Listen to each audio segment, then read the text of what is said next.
Welcome to At Home with Music. I'm Leon Olguin. I want to present you with a music challenge. Now, this is not a finger exercise or a music theory lesson or performance tip. No piano is required for you to take on this challenge, but let me give you the background behind this particular challenge. For a lot of folks, music is just like sonic wallpaper. Perhaps it's the background noise for your commute, your workout, or your chores. You hear music in the background when you go shopping, or you sit in a coffee shop and you're hearing the music. And indeed, you hear the music, but you're not really listening to it. The sound of music is like water flowing over a stone. It made contact with the stone, but it left no impression. It was just there. Maybe you use music in a purely functional way. You have a playlist for helping you focus, or another one for increasing your energy, or perhaps another playlist to help you wind down at the end of the day. You may use music to manipulate your environment and your mood. Now, the irony is that music, the very thing you are using to try and control your focus and your mood, is now part of the noise that surrounds you. It's just one more stream of stimulus in a world already overflowing with it. You may be consuming music, but you're not really connecting with it. When you're concentrating on a task that you're trying to complete, if you have music playing in the background, why, an entire symphony may go by without you really hearing a single note. So, what is this challenge? I would like to see you practice listening to music, really listening. There's a real difference between merely hearing music and listening to it. You could also call this an exercise in active listening. It's kind of like the difference between glancing at a masterpiece painting and just walking by. You saw the painting, but instead you stop, you study it, you notice the individual brush strokes, the way the artist used light, the story in the subject's eyes.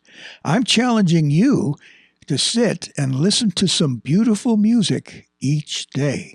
I'd like to explain the benefits of doing this, and then I will give you a simple plan for incorporating this into your everyday life. When you set everything else aside, sit down and truly listen to music each day, a few important things begin to happen, both musically and personally. First of all, your attention deepens. You notice a change in your ability to focus. In a world that constantly pulls at our focus, intentional, active listening becomes a kind of quiet training. You begin to notice details in the music, phrasing, tone, color, the shape of a melody that otherwise would just pass by. And over time, this will spill into other areas of life. You become more patient, more observant, less rushed. Secondly, your musical ear will grow naturally. This is one of the most overlooked forms of practice. Yes, you need to get to the keyboard and play, but you also need to listen to music because without touching the piano, you start to internalize chord movements, chord progressions, melodic patterns, harmonic tension and release. It's the same way we learned our language, by listening first. Composers like Beethoven and Debussy and others, they developed such strong inner hearing because they were deeply immersed in sound, not just technique. Thirdly, your emotional world becomes more nuanced. Beautiful music gives shape to feelings that are often hard to name. When you listen closely, you might notice a subtle sadness that isn't heavy, or a sense of longing that feels almost comforting. Moments of quiet joy that don't need words. That kind of emotional refinement can be grounding. It helps you process life rather than rush past it. And then It becomes a form of rest, not just distraction. Music, yes, it can fill space, but intentional, active listening can restore you. It slows your breathing. It settles your thoughts. It gives your mind somewhere meaningful to land. In a sense, it's closer to reflection than entertainment. Another benefit of listening to music, your playing will become more expressive. As a piano player, as someone who enjoys making music, this is where it really can show. The more you absorb from great music, the more your playing starts to change. You phrase more naturally. You shape lines with intention. You listen to yourself more carefully as you play. Yes, technique matters, but expression is learned by listening. You build a personal relationship with music. Certain pieces start to feel like companions. You return to them not because they sound good, but because they meet you where you are on a given day. That kind of relationship doesn't come from casual exposure. It comes from giving music your full attention. If you were to turn this into a simple daily habit, it wouldn't need to be long. I'm asking you for 5 to 10 minutes of undistracted listening. No phone, no multitasking. And I think that can be enough to shift your musical and mental landscape over time. Now, I could talk a lot more about the benefits of really listening to music, but let me share with you this simple daily routine. You can call this your daily listening ritual. It's not about finding more time, but it's about using a few minutes differently. So the first step is to choose one piece of music. Pick a single piece of music, just one. It could be something like a short prelude by Johann Sebastian Bach, or a nocturne by Frédéric Chopin, or something atmospheric by Brian Eno. Don't jump around. The magic is in staying with one piece. And then step 2, get physically still. Sit comfortably. No phone in hand, no multitasking, just this small shift. You think to yourself, now I'm listening. And that makes all the difference. And so, step 3, your first listen to that piece. Follow the melody. On the first pass, you simply follow the melody like a story. Where does it rise? Where does it fall? Does it feel like a question or an answer? A declaration? No real analysis here, you're just noticing.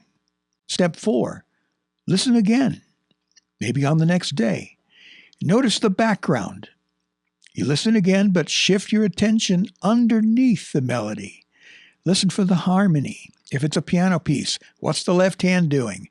What's the texture? What's the accompaniment? Is it thick? Is it sparse? This is where you may have an aha moment and you realize how much you've never noticed before. Step 5, one simple reflection. At the end, after you've listened to this piece, ask yourself one question. What did I feel? What did I notice that I didn't expect? And that's it. No pressure to explain it. There's no right or wrong answer. That's it. No journaling required, though if you want to keep a journal of what you've listened to and what your reaction was, that's not a bad idea. But you don't have to do that. Now, you can do this at whatever time of day works best for you. Morning, first thing in the morning. Do it at lunch, maybe in the evening before you go to bed. But if you do this each day, something very subtle begins to change. You don't just hear music anymore. You begin to understand it from the inside. And that understanding naturally finds its way into your playing, no matter what kind of music you play. Now, yeah, you're going to have music playing throughout the day. You can't avoid it. You're still going to be subject to background music in the supermarket. I remember they used to play Muzak in the supermarket. Now it's oldies. But you'll hear music in the background in offices, coffee shops. But there's a big difference between hearing music and really listening to it. And so I'm sharing with you here something very simple that you can do each day that can completely change your relationship with music. This is something I practice every day. Sometimes I do it first thing in the morning to get the day started, sometimes in the evening at the end of my workday. I never spend more than 10, 15 minutes. It's not an hour, it's not hours, it's not a huge commitment. Just start with 10 quiet minutes. And what I'm doing to help you is I'm creating a playlist of beautiful music that I think you ought to be listening to. But it covers all kinds of different genres. There's some jazz pieces in there. There's some classical pieces and some standards, some great songs. But you can also find your own thing that you love to listen to. You don't have to listen to a 2-hour symphony to begin with. You can start with a 3-minute song or a 3-minute piano piece. Anything that catches your fancy. But I'm going to give you a little bit of a help with the playlist, kind of prime the pump, so to speak. So thank you for watching. I hope you have found this helpful. If you have any questions, comments, or suggestions, please be sure to leave those in the comment section. I make every effort to answer every comment, or I respond to every comment, I should say, and answer any questions that you may have to the best of my ability. And if I don't know it, I'll look it up. If you'd like to support my work, and I do appreciate those of you who do support the channel financially, it helps me continue to make these type of videos, which I really hope are helpful to a lot of folks. Anyway, if you'd like to support my work, you can go to my Patreon page. I'm in the middle of redesigning the page, but you can still become a patron. Also, you can buy me a coffee. And I do drink coffee every morning, but I always switch to decaf in the afternoon. So thank you again for watching, and I look forward to speaking to you in the next one.